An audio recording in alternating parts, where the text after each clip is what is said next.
ये आकाशवाणी रायपुर है। छत्तीसगढ़ी समाचार बुलेटिन के संग स्मिता शर्मा के जय जोहार।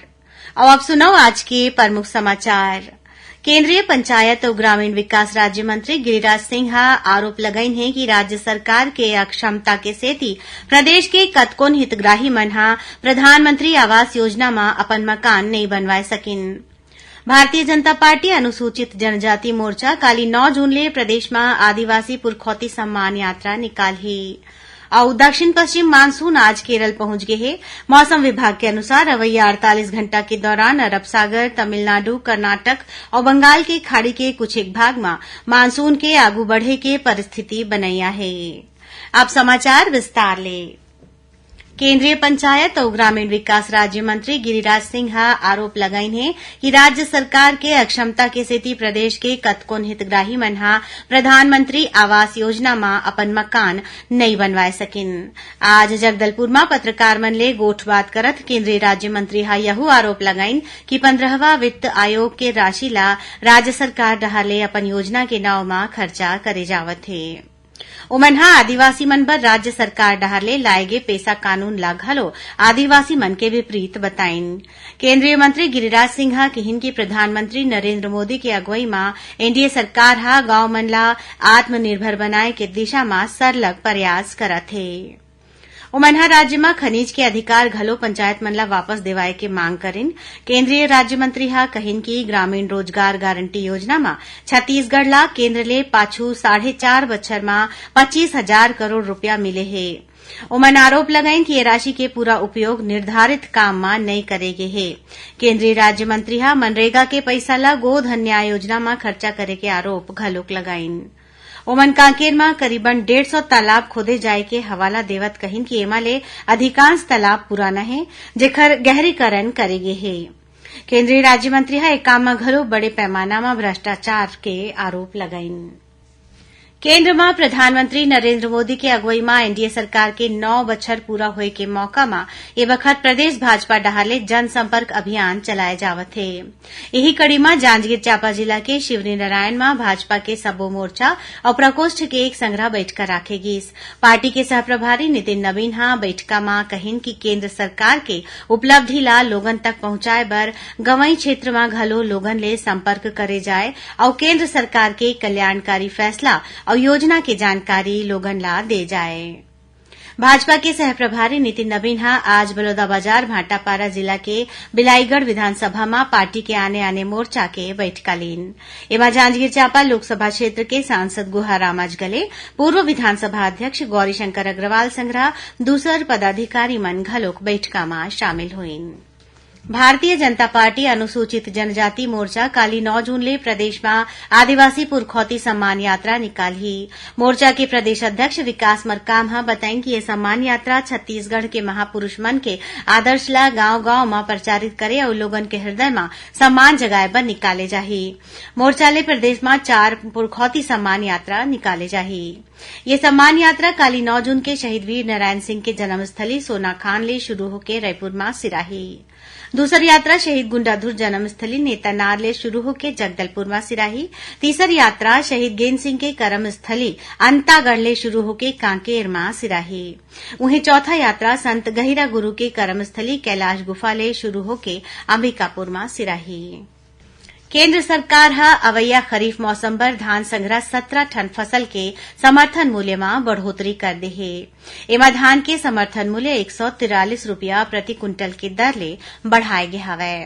केंद्र सरकार के फैसला ला किसान मन के हित में जरूरी बतावत प्रदेश भाजपा अध्यक्ष अरुण साव प्रदेश के किसान मन ला बधाई दीन है। ओमन प्रधानमंत्री ला धन्यवाद देवत कहिन कि अब राज्य सरकार की ये जिम्मेदारी है कि ओहा किसान मन ला उनकर लाभ मिलना तय करे। छत्तीसगढ़ी समाचार बुलेटिन आप मन आकाशवाणी रायपुर ले सुनत हव। करके खबर ले है आपके वास्ता और खबर के विश्वसनीयता ले है हमार वास्ता। आकाशवाणी समाचार रायपुर के प्रादेशिक समाचार बुलेटिन के संगे संग हमार समसामयिक कार्यक्रम आप रेडियो के संग अपन मोबाइल में घलो सुन सकत हो। आकाशवाणी समाचार फेसबुक, ट्विटर और यूट्यूब में घलो हावय। हमार फेसबुक पेज हरे Chhattisgarh news on AIR, Twitter handle CGAIR news और हमार यूट्यूब चैनल हरे छत्तीसगढ़ AIR न्यूज। तो अब रेडियो के संगे संग आपके मोबाइल के माध्यम ले हम आप तक पहुंचत हन। छत्तीसगढ़ के हर खबर बर सुनत रहो आकाशवाणी समाचार। अब आगू बढ़बो माचे समाचार कोती। प्रदेश भर के पटवारी मन के हड़ताल आज घलो जारी रही। प्रदेश के आने जिला के पटवारी मन ह वेतन विसंगति दूर करे समेत अपन 8 सूत्री मांग ला लेके प्रदर्शन करीन। यही कड़ी में कांकेर में आंदोलन करत पटवारी मन ह राज्य सरकार डहाले अति आवश्यक सेवा संधारण कानून एस्मा लगाए जाए के विरोध करीन है। राज्य सरकार हा भू अधिकार और ऋण पुस्तिका या किसान किताब के नवा नाव राखे बर आम लोगन ले 30 जून तक प्रस्ताव मंगवाए है। राजस्व विभाग डहाले चुने जाने वाला सबले बढ़िया प्रस्ताव ला 1 लाख रुपया के पुरस्कार दे जाही। मुख्यमंत्री भूपेश बघेल हा ये घोषणा आज बलौदाबाजार भाटापारा जिला के कडार गांव में राखे गे भेंट मुलाकात कार्यक्रम के दौरान करीन। मुख्यमंत्री हा कहिन कि भू अधिकार पुस्तिका किसान मन के जीवन के जरूरी अंग है। ओमन कहिन कि किसान मन के सब काम ये छोटे से पुस्तक के माध्यम ले होथे। एकर सेती ये पुस्तक हा किसान मन के सम्मान ले जुड़े हे। मुख्यमंत्री हा बताइन कि प्रतिभागी मन ले सुझाव मांगे बर राजस्व विभाग हा एक ठन वेब पोर्टल तैयार करे हे, जेमा प्रतिभागी मन हा अपन मोबाइल नंबर ला दर्ज करके अपन प्रस्ताव 30 जून तक अपलोड कर सकत हैं। खबर के मुताबिक आजादी के पहले ले छत्तीसगढ़ राज्य बने के बाद तक ए भू अधिकार पुस्तिका ला आने नाम ले चिन्हे जाथे। बछर 2003 माइला किसान किताब नाव दे गे रिहिस। दक्षिण पश्चिम मानसून आज केरल पहुंच गए है। मौसम विभाग के अनुसार आमतौर में केरल में मानसून 1 जून तक आ जाथे, फिर ए बखत मानसून 1 हफ्ता देरी ले पहुंचे है। मौसम वैज्ञानिक मन ह कहे हैं कि अवैया 48 घंटा के दौरान अरब सागर, तमिलनाडु, कर्नाटक और बंगाल के खाड़ी के कुछ एक भाग में मानसून के आगू बढ़े बर परिस्थिति बनैया है। यही बीच अरब सागर के ऊपर सक्रिय चक्रवाती तूफान बिपरजोय 5 किलोमीटर प्रति घंटा के रफ्तार ले उत्तर कोती बढ़त है। मौसम विभाग के अनुसार अवैया 24 घंटा के दौरान ये तूफान की गति और तेज होए के संभावना है। छत्तीसगढ़ माध्यमिक शिक्षा मंडल के बछर के 10वीं और 12वीं बोर्ड के परीक्षा के प्रावीण्य सूची में जगह लेवैया लइका मन ह 10 जून के हेलीकॉप्टर के सैर करही। मुख्यमंत्री भूपेश बघेल ह कहिन है कि लइका मन डहार ले साल भर कड़ा मेहनत करे बर ओमन ला उड़ान के मजा देबर हेलीकॉप्टर में बैठाए जाही। संगे संग मुख्यमंत्री डहार ले एमन ला प्रोत्साहन राशि और प्रशस्ति पत्र देके सम्मानित घलो करे जाही।